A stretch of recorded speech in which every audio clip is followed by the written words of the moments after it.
ഇന്ന് ചിങ്ങമൊന്ന്, കൊല്ലവർഷം ആരംഭം കൂടിയാണ് ചിങ്ങമൊന്ന്. ഇത്തവണ മറ്റൊരു പ്രത്യേകത കൂടിയുണ്ട്. പുതിയ നൂറ്റാണ്ടിന്റെ തുടക്കമാണിന്ന്. കൊല്ലവർഷം 1200 കടക്കുകയാണ്. അതായത് 13-ാം നൂറ്റാണ്ടിലേക്ക് കടക്കുകയാണ്. കേരളത്തിന് കർഷക ദിനം കൂടിയാണ് ചിങ്ങമൊന്ന്.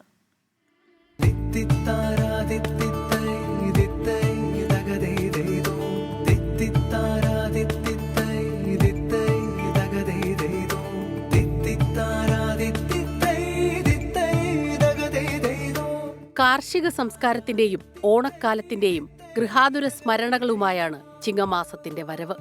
തോരാമഴയുടെയും വറുതിയുടെയും മാസമായ കർക്കടകം കഴിഞ്ഞെത്തുന്ന ചിങ്ങപ്പുലരി. കർക്കടകത്തിലെ കഷ്ടതകൾ മറക്കാൻ തുടങ്ങുന്ന കാലം.